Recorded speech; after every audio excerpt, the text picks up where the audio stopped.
अब जो अगला टाइप ऑफ सेंटेंस है वो है इंपरेटिव सेंटेंसेस। तो इंपरेटिव सेंटेंस क्या होते हैं? इंपरेटिव सेंटेंस ऐसे सेंटेंसेस होते हैं जिसमें हम आज्ञा दे रहे होते हैं या ले भी रहे होते हैं, हम किसी को सलाह दे रहे होते हैं, हम किसी को सलाह को या सुझाव हो सकते हैं, सुझाव दे रहे होते हैं, हम किसी को निर्देश दे रहे होते हैं। आज्ञा को हम कहते हैं आदेश देना।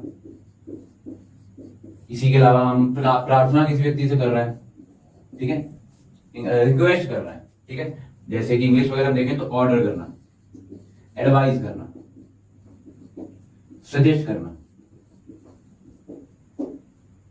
किसी व्यक्ति को कमांड देना, निर्देश देना, किसी भी व्यक्ति से रिक्वेस्ट करना। जैसे कि अगर हम किसी व्यक्ति से कोई काम करने के लिए बोलते हैं तो हम ज्यादातर रिक्वेस्ट कर रहे होते हैं। जैसे कि हमने बोला कि प्लीज मेरी हेल्प कर दो, प्लीज ये काम कर दो, कृपया मेरी मदद करो, कृपया मुझे वहां छोड़ दो, कृपया मेरे लिए खाना ले आओ। तो हम क्या बोलेंगे? ये जितने भी सेंटेंस अभी हमने बोले तो ये रिक्वेस्ट कर रहा है, इंपरेटिव सेंटेंस होगा। हमने बोला कि यहाँ आओ, वहां जाओ, ये मत करो, वो मत करो, ऐसा करो, वैसा करो, तो ये सेंटेंस क्या हो जाएंगे? आज्ञा दे रहे हैं एक तरीके से हम, या निर्देश दे रहे हैं, तो ये इंपरेटिव सेंटेंस हो जाएंगे। फॉर एग्जाम्पल हमने बोला कम हियर, हियर मतलब यहां, का मतलब आना, तो हम बोलेंगे यहां आओ, हो जाएगा कम हियर का ट्रांसलेशन। और हम बोलेंगे सेंटेंस कैसा है? इंपरेटिव सेंटेंस हमारा हो रखा है, ठीक है। एक और एग्जांपल हम यहाँ पे लिख लेते हैं तो हो जाएगा प्ले दिस गेम।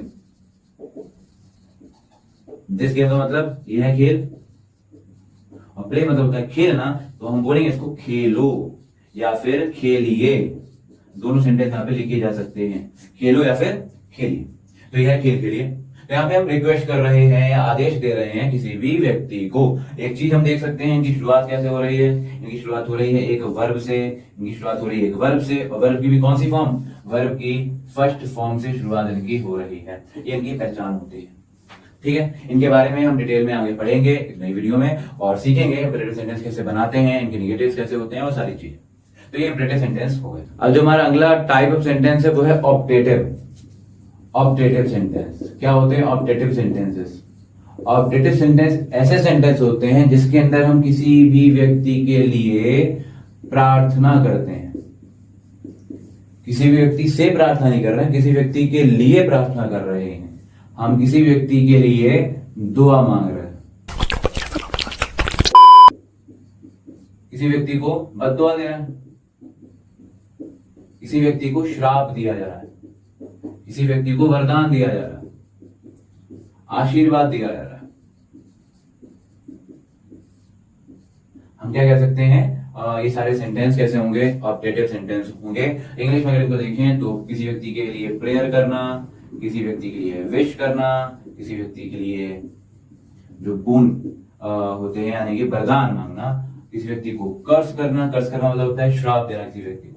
ये सारी सारे जो जिस भी सेंटेंस में ये बातें कही जा रही होंगी वो सेंटेंस हो जाएंगे हमारे ऑप्टेटिव सेंटेंसेस। इनकी शुरुआत जो होती है या फिर इन सेंटेंसेस को मेनली बनाते हैं मे की सहायता से। जैसे हम बोलते हैं मे यू लिव लॉन्ग, यानी कि हिंदी इसकी तरीके से बनेगी भगवान करे कि आपकी उम्र लंबी हो।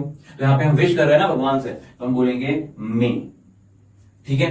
या फिर मे के अलावा हम माइट का इस्तेमाल भी कर सकते हैं ज्यादातर ऑप्टेटिव सेंटेंसेस को बनाने के लिए, ठीक है। हमने बोला may you live happily in your life, यानी कि भगवान करे आप जिंदगी में खुश रहो। तो इस तरीके से हम बोल सकते हैं कि मे की तरीके मे से हम ऑप्टेटिव सेंटेंस को बनाते हैं, ठीक है। इसके अलावा हम आई विश करके भी इसको लिख सकते हैं, ठीक है। I wish you pass the exams, these exams, मतलब मैं विश करता हूं कि आप ये एग्जाम पास कर लो। यहाँ पे देखो विश हो रहा है, भले ही मे का इस्तेमाल नहीं किया, लेकिन यहाँ पे हम बोल सकते हैं कि ये ऑप्टेटिव सेंटेंस बन जाएगा क्योंकि इसमें विश कर रहा है। तो एक सेंटेंस में ऑर्डर ऑफ वर्ड से हमारा मतलब क्या होता है? ऑर्डर ऑफ वर्ड्स क्या होते हैं देखते हैं। ऑर्डर ऑफ वर्ड्स, एक सेंटेंस में वर्ड्स का ऑर्डर क्या होना चाहिए? तो सबसे पहले, क्योंकि हमने पहले भी बताया, सब्जेक्ट जो होता है वो आता है, उसके बाद में जो होती है वो हमारी वर्ब आती है, और उसके लास्ट में हमेशा ऑब्जेक्ट आता है, ठीक है, तो हम इसको आगे सकते हैं, सब्जेक्ट के लिए एस, वर्ब के लिए वी, ऑब्जेक्ट के लिए ओ। एस वी ओ होता है हमारे सिंपल सेंटेंसेस का वर्ड ऑर्डर, या हम कहें order of words. Simple sentence में ये वर्ड ऑफ ऑर्डर इस्तेमाल किया जाता है, ठीक है, ऑर्डर ऑफ वर्ड इस्तेमाल किया जाता है। इसके बाद में अगर देखें इंट्रोगेटिव में, तो इंट्रोगेटिव में कुछ नहीं होता है, जो वर्ब होती है वो आगे जा रही होती है, यानी कि वर्ब, सब्जेक्ट और ऑब्जेक्ट, ये हमारे इंट्रोगेटिव सेंटेंस का ऑर्डर हो रहा होता है। ये सिंपल सेंटेंस है, या हम कहें डिक्लेरेटिव सेंटेंस है, स्टेटमेंट्स है, असर्टिव सेंटेंस है। इंट्रोगेटिव जब हो रहा होगा तो ये वर्ड ऑर्डर आ जाएगा, ठीक है। इंपरेटिव सेंटेंस जब आ रहे होंगे, इंपरेटिव, तो इंपरेटिव सेंटेंस में वर्ड ऑर्डर सिंपल सेंटेंस वाला ही होता है, बस हम सब्जेक्ट को नहीं लिख रहे होते हैं, तो वी ओ यहाँ पे बन जाता है, यानी कि वर्ब के साथ में ऑब्जेक्ट, ठीक है। वर्ब यहाँ पे हेल्पिंग वर्ब भी हो सकती है, मेन वर्ब भी हो सकती है, ठीक है। तो ये हमारे होते हैं ऑर्डर ऑफ वर्ड्स, या फिर हम कहें वर्ड ऑर्डर, वर्ड ऑर्डर, ठीक है। और यहाँ पे जो सब्जेक्ट है, तो यहाँ पे सब्जेक्टिव केस इस्तेमाल होगा इन केस अगर कोई भी प्रोनाउन यूज हो रहा है तो, जैसे कि आई की बात करें तो आई का सब्जेक्टिव केस तो आई होता है, लेकिन ऑब्जेक्टिव केस होता है मी, यानी कि अगर मेरी बात की जा रही है तो मैं जब सब्जेक्ट में इस्तेमाल होगा तो आई लिखेंगे, ऑब्जेक्ट में इस्तेमाल होंगे तो मी को लिखा जाएगा। और ये चीज हमने पढ़ाई थी पर्सनल प्रोनाउन वाली वीडियो में, ठीक है। तो ये ऑब्जेक्टिव केस इस्तेमाल हुआ, सिंपल सा बात है, यहाँ पे ऑब्जेक्ट है तो ऑब्जेक्टिव केस आना चाहिए, सब्जेक्ट है तो सब्जेक्टिव केस आना चाहिए, नॉमिनेटिव केस आना चाहिए, तो हम सब्जेक्टिव केस लिखेंगे। हम जल्दी से यहाँ पे एक बार लिख देते हैं कि सारे पर्सनल प्रोनाउन के सब्जेक्टिव ऑब्जेक्टिव केस क्या होते हैं। आई, अस, यू का सेम ही रहता है, यू, देगा, देम, ही का, हिम, शी का, हर, और इट का रहता है इट। तो इस तरीके से अगर सब्जेक्ट में है तो ये, ऑब्जेक्ट में तो इनको हम इस्तेमाल भी कर सकते हैं, ठीक है। तो उसके बाद में हम देखते हैं कुछ और जानकारी इसके बारे में। पंक्चुएशन मार्क्स, पंक्चुएशन, तो हम देखेंगे पंक्चुएशन मार्क्स हम कौन कौन से इस्तेमाल कर रहे होते हैं हर एक सेंटेंस में। सबसे पहला जो हमारे थे डिक्लेरेटिव सेंटेंस, उनके अंदर हम इस्तेमाल करेंगे फुल स्टॉप का, या फिर इसको हम कहते हैं पीरियड, पीरियड या फिर फुल स्टॉप, सेंटेंस के लास्ट में इसका इस्तेमाल हो रहा होगा। दूसरे जो हमारे इंट्रोगेटिव सेंटेंस थे उसमें हमने बताया लास्ट में क्वेश्चन मार्क का इस्तेमाल हो रहा होगा। तीसरे जो हमारे एक्सक्लेमेटरी सेंटेंस थे उसके अंदर इस्तेमाल होगा एक्सक्लेमेटरी मार्क का। चौथे हमारे जो इंपरेटिव सेंटेंस थे वो हमने बताया होते हैं डिक्लेरेटिव टाइप ऑफ सेंटेंस ही, इनके लास्ट में भी पीरियड या फिर हम कहें कॉमा फुल स्टॉप का इस्तेमाल हो रहा होगा।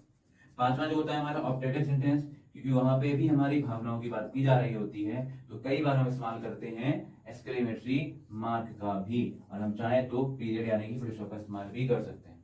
तो पंक्चुएशन बहुत ही ज्यादा इंपॉर्टेंट होती है एक सेंटेंस के आइडेंटिफिकेशन, यानी कि हम कहें उसकी पहचान के लिए। अगर हमको यहाँ पे क्वेश्चन मार्क दिख जाता है तो हम सिंपली समझ जाएंगे सेंटेंस कौन सा सेंटेंस है, इंट्रोगेटिव सेंटेंस है। हमको सेंटेंस पढ़ने की जरूरत नहीं है, उसके वर्ड ऑर्डर को देखने की जरूरत नहीं है कि VSO है या नहीं है, हम सिर्फ और सिर्फ क्वेश्चन वर्ड को देखेंगे, क्वेश्चन मार्क को देखेंगे और समझ जाएंगे कि मेरा सेंटेंस कैसा है, इंट्रोगेटिव है, as simple as that. Exclamatory mark के लिए हम एक्सक्लेमेशन को देख सकते हैं, बहुत सिंपल, एक्सक्लेमेशन मार्क यहाँ पे होगा एक्सक्लेमेटरी।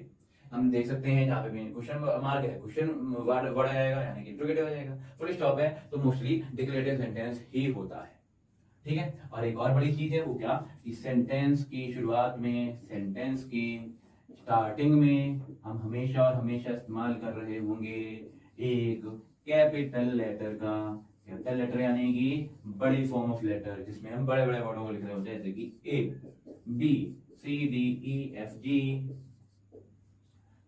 तो इस तरीके से जो भी होंगे कैपिटल लेटर का इस्तेमाल हो रहा होगा हमेशा और हमेशा, ये बहुत इंपॉर्टेंट होता है। इस चीज के नंबर आपको मिल रहे होते हैं अगर आप किसी एग्जाम में कोई भी क्वेश्चन करने की कोशिश कर रहे हैं, या फिर कोई कहीं पे सेंटेंस लिख रहे हैं तो थोड़ा सा अच्छा दिख रहा होता है और अच्छा वहां पे प्रेजेंट हो रहा होता है। तो ये हमारे से सेंटेंस आज की वीडियो में बस नहीं, आई होप चीजें समझ में आई होंगी। अगर चीजें समझ में नहीं आई है, कोई डाउट रहता है तो आप कमेंट कर सकते हैं, और उसके बाद भी कोई डाउट या सजेशन या फिर कोई सुझाव या आपके पास सलाह होती है तो आप यहाँ पे इंस्टाग्राम पे फॉलो करके वहां पे हमसे सजेशन दे सकते हैं, हमसे क्वेश्चंस पूछ सकते हैं, हमसे इंट्रोगेटिव क्वेश्चंस कर सकते हैं क्वेश्चन मार्क के साथ में, ठीक है। तो बस इसी तरीके से पढ़ाई करते रहें, हंसते रहें, मुस्कुराते रहें और नई नई चीजों को सीखते रहें। धन्यवाद।